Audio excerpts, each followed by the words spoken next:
শুভ দুপুর। আমন্ত্রণ ব্যবসা বাণিজ্য আর অর্থনীতির সবশেষ সংবাদ ও বিশ্লেষণ নিয়ে নিউজ 24-এর নিয়মিত আয়োজন নিটোল টাটা বিজনেস আওয়ারে। সাথে আছি বাবু কামরুজ্জামান। দর্শক, রবি থেকে বৃহস্পতিবার দুপুর 1টায় প্রচার হচ্ছে আমাদের এই অনুষ্ঠান। গোটা আয়োজনে দেশ বিদেশের ব্যবসা বাণিজ্যের সবশেষ খবর ছাড়াও থাকছে খবরের বিশ্লেষণ। এছাড়াও শেয়ার বাজার ও মুদ্রা বাজারের আপডেট সহ জানাবো আন্তর্জাতিক বাণিজ্যের হালচাল।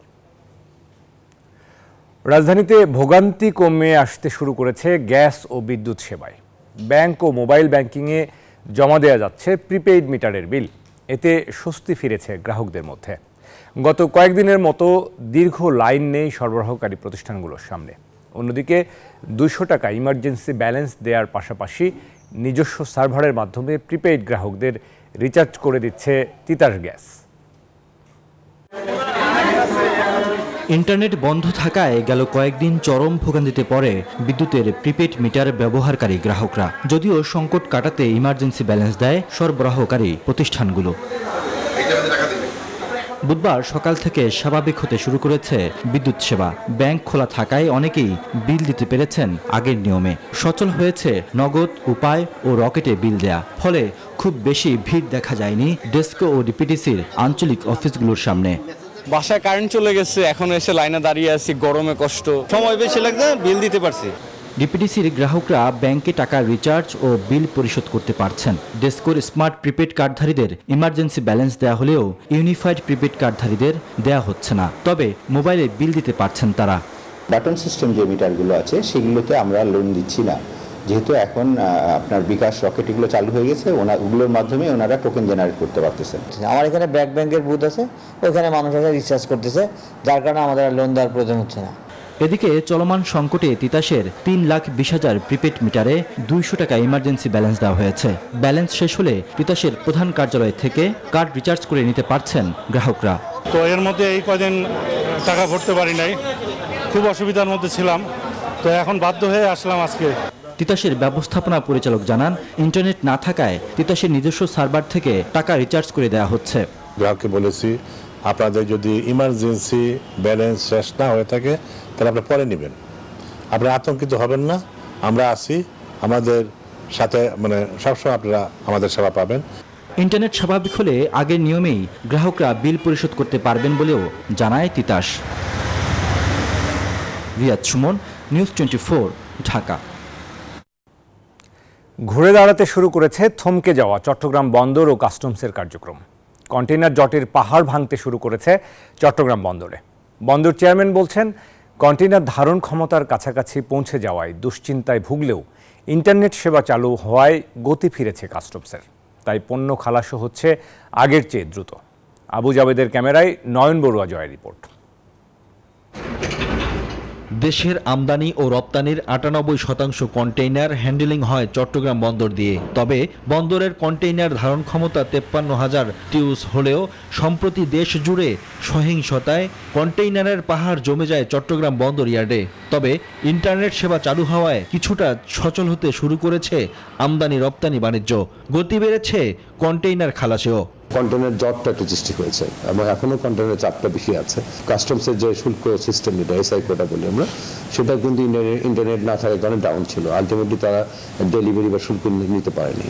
বন্দর ব্যবহারকারীরা বলছেন, এখনো সবকিছু পুরোপুরি সচল না হওয়ায় কন্টেইনার খালাসে আগ্রহ বাড়ছে না তাদের। বন্দরের কার্যক্রম, বিশেষ করে জাহাজের কন্টেনার এবং ওঠা এবং নামানো, সেইটা কিন্তু তারা কিন্তু চালিয়ে যাচ্ছে। পোর্ট একটা খুব অত্যন্ত ইমার্জেন্সি জায়গা, এখানে ইন্টারনেট কীভাবে সচল রাখা যায় সবসময়ের জন্য এটা সরকারকে চিন্তা করা উচিত এবং বিআরটি আমার মনে হয় চিন্তা করবে, এটা নিয়ে আইসিডি মন্ত্রণালয় এটা নিয়ে চিন্তা করবে। আমরা সবসময় চাইবো কম খরচে, কম সময়ের মধ্যে আমাদের মালামালগুলি আমাদের যেন ফ্যাক্টরিতে পৌঁছাইতে পারি।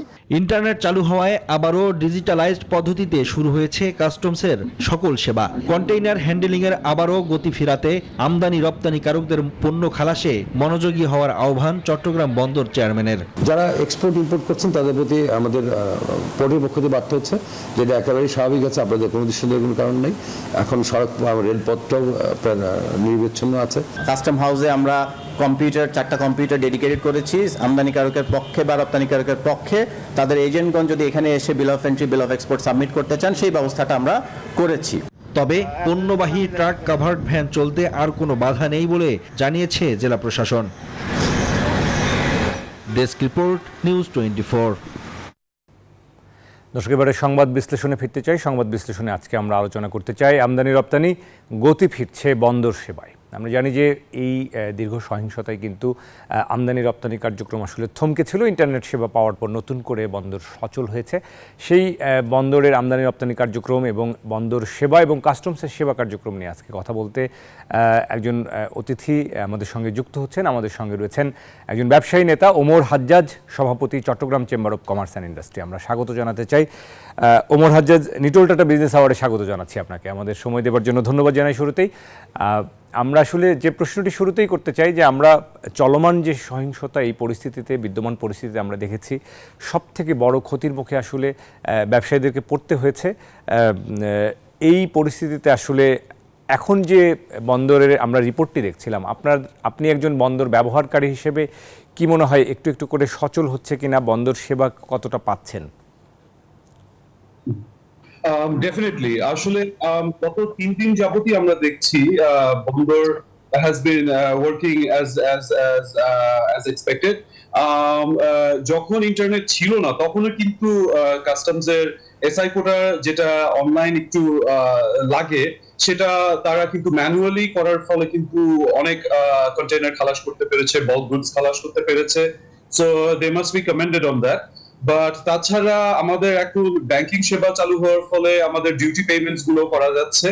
সো আমাদের এখান থেকে যেটা একটা শিক্ষণীয় বিষয় সেটা হচ্ছে আমাদের ইন্টারনেটের ক্ষেত্রে আমাদের পোর্ট এবং আদার যেসব কেপিআই আছে আমাদের, সেগুলোর জন্য কিছু যেন কন্টিনজেন্সি প্ল্যানস থাকে।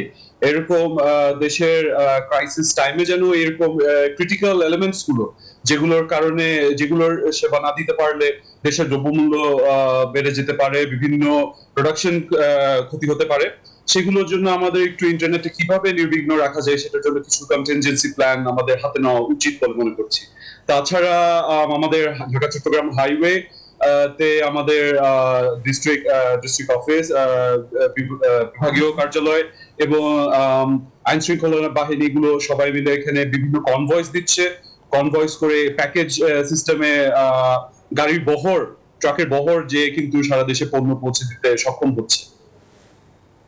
জি, ওমর হাজ্জাজ, একটু বলবেন যে এখন তার মানে আমরা বলতে পারি কিনা, আমরা রিপোর্টেও যেটি শুনছিলাম সেখানে যে কাস্টমসের যে কার্যক্রম সেটি যে জট ছিল সেই জট অনেকটা কমে এসছে কিনা?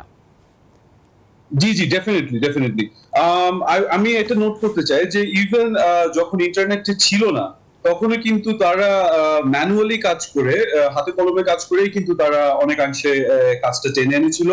ইভেন যেদিন ইন্টারনেট ছিল সেদিন প্রায় 9000 টিউএস কন্টেইনার্স তারা খালাস করেছে। সো ইট ইজ মানে একটু ডিফিকাল্টি ফেস করতে হয়েছে, ডিউটি গুলো পেমেন্ট করা যাচ্ছিল না, অনেকজনের একটু আটকে ছিল। সো এটা কিন্তু এখন আলহামদুলিল্লাহ আবার নরমালসির দিকে খুব দ্রুত এগিয়ে যাচ্ছে, স্পেশালি ব্যাংকিং সেবাটা চালু হওয়ার কারণে আর ইন্টারনেট সেবাটা চালু হওয়ার কারণে। নিশ্চয়ই আমরাও আশা করছি যে এটি নিশ্চয়ই আবারও সচল হবে, কারণ আমাদের অর্থনীতির চাকা থমকে রাখার আসলে সুযোগ নেই। ব্যবসায়ীরা বারবারই বলছিলেন এই পরিস্থিতিতেও যে তাদের কারখানার চাকা আসলে খুলে দিতে হবে, বন্দরের সেবা কার্যক্রম চালু করতে হবে এবং আমরা আশা করব যে আরও সচল হবে। আমরা একটু আপনাকে চট্টগ্রাম চেম্বারের একজন নেতা হিসেবে চেম্বারের প্রতিনিধিত্ব করছেন, ব্যবসায়ীদের অনেক রকম অভিযোগ আপনাদের কাছে আসে, অর্থাৎ সেবা পাওয়ার ক্ষেত্রে জটিলতা বা এটাকে আরও বেশি অটোমেটেড করা, এই বিষয়গুলো আসলে সামনের দিনে আমাদের যেহেতু একটা বড় ক্ষতি হয়ে গেল, এই ক্ষতি পুষিয়ে নেবার ক্ষেত্রে কি ধরনের চিন্তা করবার সুযোগ রয়েছে, আরও বেশি ডাইনামিক করা? জি ডেফিনেটলি, হ্যাঁ, আমাদের ক্ষেত্রে যে দুটো জিনিস সবচেয়ে বেশি নজরে এসেছে সেটা হচ্ছে vulnerability of the Dhaka Chattogram highway. এখানে কিন্তু খুব অল্প সংখ্যক মানুষই কিন্তু এখানে কোনো বাধা সৃষ্টি করতে পারে। So this would be our recommendation যে একটা যে প্ল্যান আছে যে Dhaka Chattogram expressway, access controlled expressway, এরকম করে যদি আগানো যায় তাহলে কিন্তু আমাদের ঢাকা চট্টগ্রাম এক্সপ্রেসওয়েটাকে দেশের যেটা আর্টারি ওইটাকে কিন্তু আমরা সচল রাখতে পারবো। তাছাড়া আমাদের যেটা বললাম, আমাদের পোর্টের জন্য আলাদা কন্টিনজেন্সি থাকা দরকার ইন্টারনেট সেবার ক্ষেত্রে, যেগুলোর কারণে কিন্তু একটু স্লো হয়ে গেছিল তাদের সেবা প্রদানকারী। আর এছাড়া আলহামদুলিল্লাহ আফটার কারফিউ সেকেন্ড বা থার্ড ডে পর থেকেই কিন্তু বিভিন্ন কারখানাগুলো চালু করে দেওয়ার পরে দের আইডি কার্ডস গুলো তারা ইউজ করছে অ্যাজ কারফিউ পাস। মূল কথা হচ্ছে এই ইয়ার জন্য পোর্টের জন্য এবং কাস্টমসের জন্য আমাদের ইন্টারনেট সেবার কন্টিনজেন্সি থাকা দরকার, এবং আমাদের হাইওয়েটা ঢাকা চট্টগ্রাম হাইওয়েটা এট অল টাইমস কিভাবে চালু রাখা যায় ওইটার দিকে আমাদের গভীর নজর দিতে হবে বলে মনে করছি আমরা। জি, পাশাপাশি একটু আমরা এর আগেও আমরা এই চলমান বিদ্যমান পরিস্থিতির বাইরে গিয়েও যদি বলি, ব্যবসায়ীদের একটা দীর্ঘদিনের অভিযোগ ছিল আমাদের কাস্টমসকে সেবাকে আরও বেশি গতিশীল করা, মডার্নাইজ করা, অটোমেটেড করা। সেই জায়গাগুলোতে অনেক ধীর গতি ছিল, অর্থাৎ আমাদের লিড টাইম কমিয়ে আনবার ক্ষেত্রে পোশাক মালিকরা যেটি বারবার বলতেন, সেই জায়গাগুলো নিয়ে আসলে কি কাজ করার সুযোগ আছে বলে মনে করেন? অবশ্যই অবশ্যই এখানে আমাদের কাস্টমসে there's a lot to work on, specially আমাদের যে স্যাম্পল দেওয়ার ক্ষেত্রে আমরা প্রত্যেকটি কনসাইনমেন্টে আমাদের স্যাম্পল দিতে হয়। এই স্যাম্পলগুলা it's not returned, it's destroyed. তো মানে অনেক অনেক পণ্যের ক্ষেত্রে এক একটি স্যাম্পলের মূল্য অনেক বেশি হয়ে দাঁড়ায়, আর এই স্যাম্পলগুলো টেস্টিং এর জন্য দেশের বিভিন্ন অঞ্চলে পাঠাতে হয়, বিভিন্ন জায়গায় টেস্টিং করতে হয়। এটা যদি চট্টগ্রামের, যেহেতু পোর্ট চট্টগ্রামে বা চট্টগ্রামে হলে পণ্যটি চট্টগ্রামে আসলে চট্টগ্রামে চুয়েট আছে, চিটাগং ইউনিভার্সিটি আছে, বিভিন্ন যেগুলো আছে বিএসটিআই অলরেডি এটা বাড়ানো হয়েছে। সো চট্টগ্রামের টেস্টিং গুলো চট্টগ্রামে যদি করে, মংলার টেস্টিং গুলো মংলার পাশেই করুক, তাহলে কিন্তু আমাদের সেবাটা আরো ইজিলি পেতে পারি। এখানে আমাদের একটা স্টেট অফ দি আর্ট নতুন বিএসটিআই ল্যাব আছে, বাট ওইখানে একটু জনবলের অভাবে এখানে কিন্তু অপারেশনস করা যাচ্ছে না। অনেক কিছু ম্যানুয়ালি হয়, এগুলো কিন্তু একটু সিস্টেম চেঞ্জ করলে আমাদের এফিসিয়েন্সিটা অনেক অনেক বেড়ে আসে। নিশ্চয়ই আমাদের যেহেতু প্রতিযোগিতা সক্ষমতা বাড়ানোর ক্ষেত্রে এই ধরনের কার্যক্রমগুলো আসলে সেবা কার্যক্রমগুলোকে গতিশীল না করার কোনো কারণ নেই, এবং গতিশীল না করলে আসলে কোনো উপায় নেই। আমরা অনুষ্ঠানের শেষ দিকে ছোট ছোট করে আর দু একটি বিষয় আপনার কাছে জানতে চাইবো, যে এই যে আমদানি রপ্তানি পরিস্থিতি আমরা দেখছিলাম যে অর্থনীতি তো একটা চাপের মধ্যে ছিল এবং উচ্চ মূল্যস্ফীতির চাপ রয়েছে। একজন ব্যবসায়ী হিসেবে চট্টগ্রামের সবথেকে বড় ভোগ্যপণ্যের বাজারে সবথেকে বেশি আমদানিকারকদের সাথে আপনাদের নিয়মিত কথা বলতে হয়। এই মুহূর্তে সরবরাহ পরিস্থিতি নিয়ে একটু জানতে চাই। মানুষের একটু কষ্ট হচ্ছে, বেশি দামে পণ্য পেতে হচ্ছে, কিনতে হচ্ছে। সাপ্লাই চেইন নিয়ে একটু যদি বলতেন। জি, আসলে that goes back to the safety of our highways. আসলে আমাদের পণ্য যথেষ্ট আছে আমাদের দেশে। এই যে কারফিউ এবং আন্দোলনের কারণে যেই সব সাপ্লাই চেইন একটু ডিসরাপশন হয়েছে আমাদের, এটা কিন্তু আমাদের দেশের ভিতরে হয়েছে। ইন্টারন্যাশনালি কিন্তু অলরেডি অর্ডারগুলো আগের থেকে দেওয়া ছিল। So there's enough quantities of food grains আর সব রকম ভোজ্য পণ্য সবগুলোই সাফিসিয়েন্ট আছে। কিন্তু ঢাকা এবং চট্টগ্রাম শহর আমাদের গ্রামগঞ্জ থেকে যে সব পণ্যগুলো আসে বা এক শহর থেকে অন্য শহরে যেগুলো যায়, সেগুলো আসা যাওয়ার ক্ষেত্রে একটু কারফিউর কারণে আবার আন্দোলনের কারণে একটু ধীরগতি হওয়াতে এটার একটা প্রাইস বৃদ্ধি পেয়েছে। আপনি খেয়াল করবেন মোস্টলি কিন্তু আমাদের ভেজিটেবলস আর শাকসবজির ক্ষেত্রে কিন্তু আমাদের দেশীয় পণ্যের ক্ষেত্রে ওইগুলো কিন্তু বৃদ্ধি বেশি পেয়েছে। সো ইটস আমাদের ইন্টারনাল যে সাপ্লাই চেইন ডিসরাপশন ওটার কারণে। তাছাড়া ইম্পোর্টেড যেসব আমাদের ভোজ্য পণ্যগুলো আছে সেগুলো কিন্তু সাফিসিয়েন্ট কোয়ান্টিটিতে আসছে এবং বন্দর থেকেও খালাস হচ্ছে আলহামদুলিল্লাহ ইন গুড নাম্বারস।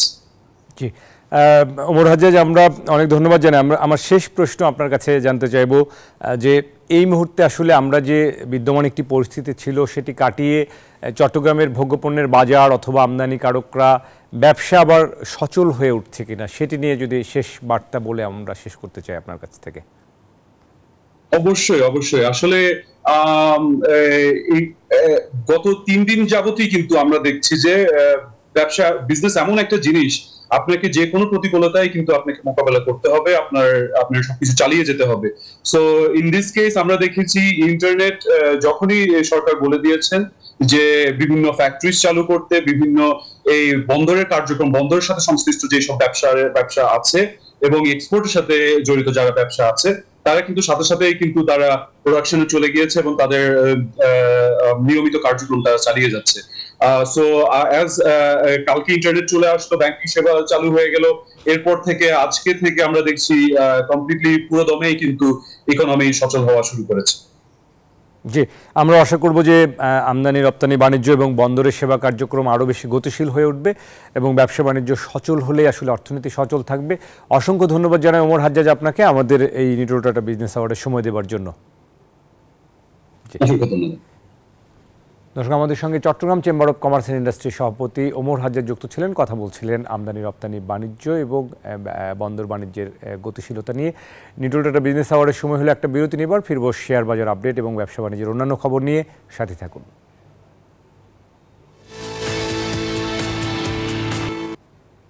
দর্শক, বিরতির বরাবর স্বাগত নিটল টাটা বিজনেস আওয়ার্ডে, সাথে আছি বাবু কামরুজ্জামান। এবারে শেয়ার বাজারের খবর।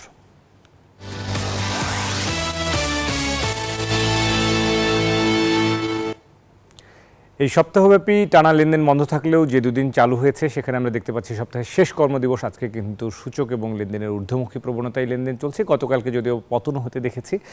সবশেষ মুহূর্তের পরিস্থিতি আমরা দেখে নেব ঢাকা স্টক এক্সচেঞ্জের ওয়েবসাইট থেকে। ঢাকা স্টক এক্সচেঞ্জের প্রধান সূচক DACX কিন্তু আজকে এরই মধ্যেই বেলা 1:30 নাগাদ আমরা যেটি লক্ষ্য করছি 54 পয়েন্ট বেড়েছে। 54 পয়েন্ট বেড়ে অবস্থান করছে 5404 পয়েন্টে এবং সরিয়া সূচক সেটিও 11 পয়েন্ট বেড়েছে। বাছাই করা কোম্পানি নিয়ে গঠিত DS30 সূচক সেটি বেড়েছে 20 পয়েন্ট, বেড়ে অবস্থান করছে 1929 পয়েন্টে। সবগুলো সূচকের ঊর্ধ্বমুখী ধারার পাশাপাশি আমরা যেটি দেখতে পাচ্ছি যে লেনদেন যদিও খুব বেশি হয়নি, তবে গতকালকের তুলনায় আজকে লেনদেন বেড়েছে। এখন পর্যন্ত 391 কোটি টাকার শেয়ার ও মিউচুয়াল ফান্ড ইউনিটের কিন্তু লেনদেন হয়েছে এবং হাতবদল হওয়া শেয়ার মিউচুয়াল ফান্ড ইউনিটের মধ্যে আমরা দেখছি যে আজকে দাম বাড়ার তালিকায় বেশিরভাগ 277টির দর বেড়েছে, 66টির দর কমেছে এবং 49টি শেয়ারের দর অপরিবর্তিত রয়েছে। তো মোটা দাগে এই ছিল পুঁজিবাজারের আজকের পরিস্থিতি। এরপর আমরা আপনাদেরকে জানাতে চাই সোনালী ব্যাংকের সূত্র ধরে মুদ্রা বাজার পরিস্থিতি। মুদ্রার বিনিময় মূল্য প্রধান মুদ্রার মার্কিন ডলার শুরুতেই 117 টাকা, যেটি আনুষ্ঠানিক দর নির্ধারণ করার পর থেকে আমরা লক্ষ্য করছি 117 টাকা ক্রয় মূল্য এবং বিক্রি মূল্য 118 টাকা। খোলা বাজারে আরেকটু বেশি। ইউরো 125 টাকায় কেনা হচ্ছে, 131 টাকায় বিক্রি করা হচ্ছে। পাউন্ড 144 টাকায় কেনা হচ্ছে, 150 টাকায় বিক্রি হচ্ছে। চীনা ইউয়ান 13 টাকায় কেনা হচ্ছে, 17 টাকায় বিক্রি হচ্ছে। সৌদি রিয়াল রয়েছে 27 টাকা ক্রয় মূল্য, বিক্রি মূল্য 30 টাকা 10 পয়সা। ভারতীয় রুপি 1 টাকা 32 পয়সা ক্রয় মূল্য এবং বিক্রি মূল্য 1 টাকা 45 পয়সা। এই ছিল প্রধান মুদ্রার বিনিময় মূল্য। এবারে স্বর্ণের দরদাম জানাবো আপনাদেরকে। বিশ্ববাজারের সাথে সমন্বয় করে বাংলাদেশ জুয়েলার্স অ্যাসোসিয়েশন বাজুস নিয়মিত হালনাগাদ তথ্য দিয়ে থাকেন। এখন কিন্তু সবশেষ আমরা যেটি রেকর্ড দাম আমরা দেখতে পাচ্ছি 22 ক্যারেটের সব থেকে ভালো মানের 1 ভরি স্বর্ণের দাম কিন্তু 1,20,000 টাকা এখন প্রতি ভরি এবং 21 ক্যারেটের সব থেকে ভালো মানের স্বর্ণ 1,14,000 টাকা প্রতি ভরি। 18 ক্যারেটের স্বর্ণের দাম 98,246 টাকা প্রতি ভরি। সনাতন স্বর্ণের দাম পড়বে 81,228 টাকা প্রতি ভরি। 1 ভরি সমান 11.664 গ্রাম হিসেবে এখানে দাম হিসাব করে দেখানো হয়েছে। স্বর্ণের পর আমরা রূপার দাম দেখে নেব। রূপার দাম অপরিবর্তিত রয়েছে অনেক দিন ধরেই। 22 ক্যারেটের সব থেকে ভালো মানের রূপা আগের দর অর্থাৎ 2,098 টাকা প্রতি ভরি। 21 ক্যারেটের রূপা 2,005 টাকা প্রতি ভরি এবং 18 ক্যারেটের রূপা বিক্রি হচ্ছে 1,714 টাকা আর সনাতন রূপার দাম পড়বে 1,282 টাকা। দর্শক, এই ছিল আমাদের কাছে স্বর্ণ, মুদ্রা এবং রূপার বাজারের আপডেট, সবশেষ দরদাম। নিটল টাটা বিজনেস আওয়ার্ডে আরও একটা বিরতি নেবার সময় হলো। ফিরবো দেশ ও বিশ্ব বাণিজ্যের খবর নিয়ে, আশা করি সাথে থাকবে।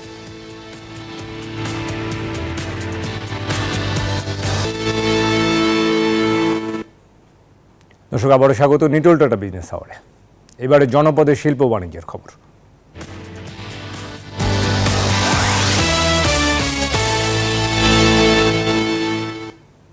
বগুড়ায় গেল 1 সপ্তাহে 1000 কোটি টাকার ক্ষতি হয়েছে বলে দাবি করেছেন ব্যবসায়ীরা। জানান, উৎকণ্ঠা কাটিয়ে পরিস্থিতি স্বাভাবিক হতে শুরু করলেও কিভাবে লোকসান পুষিয়ে উঠবেন তা নিয়ে দুশ্চিন্তা কাটছে না। দ্রুত কলকারখানাগুলো পুরোদমে উৎপাদনে যেতে পারবে বলে আশা সংশ্লিষ্টদের। আব্দুর রাজ্জাকের ক্যামেরা ও আব্দুস সালাম বাবুর তথ্যে desk report.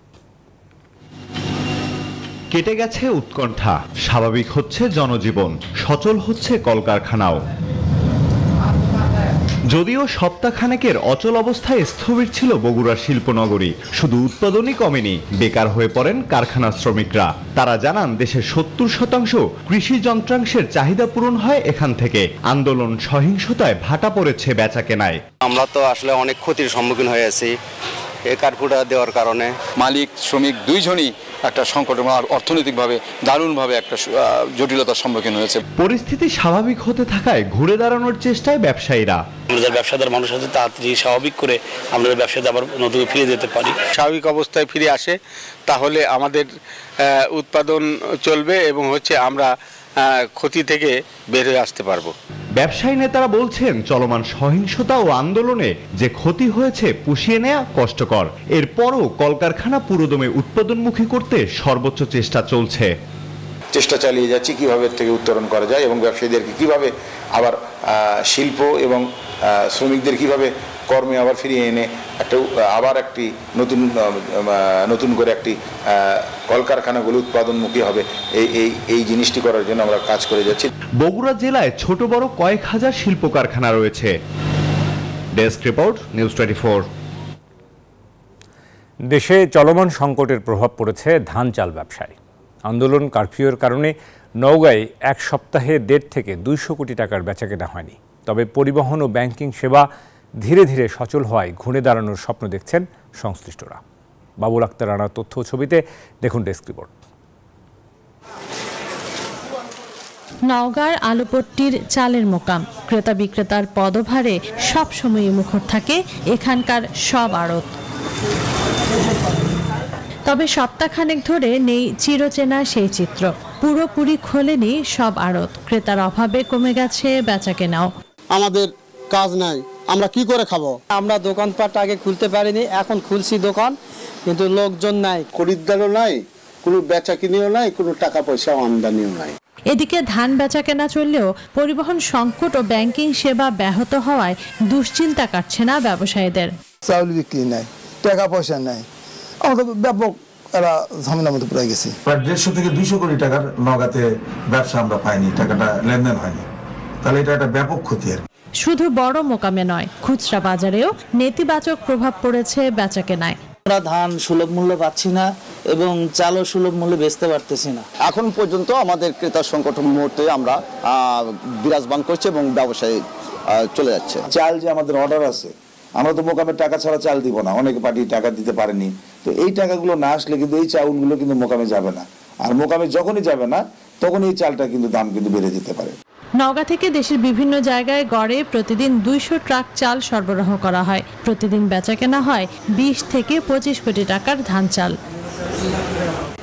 Desk report, news 24। দর্শক, এবারে বিশ্ব বাণিজ্যের খবর।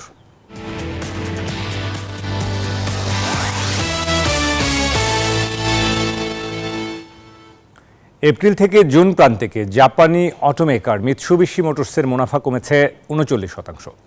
দক্ষিণ পূর্ব এশিয়ার বাজারে চালান কমে যাওয়ায় কোম্পানির সামগ্রিক ব্যবসায় প্রভাব পড়েছে বলে মনে করা হচ্ছে, এমন খবর দিয়েছে নিক্কে এশিয়া। প্রতিবেদনে বলা হচ্ছে এপ্রিল থেকে জুন প্রান্তিকে 2023 সালের একই সময়ের তুলনায় বিক্রি 1% কমে আয় হয়েছে 62,750 কোটি ইউএন। এছাড়া পরিচালন মুনাফা 21% কমে হয়েছে 3,550 কোটি ইয়েন।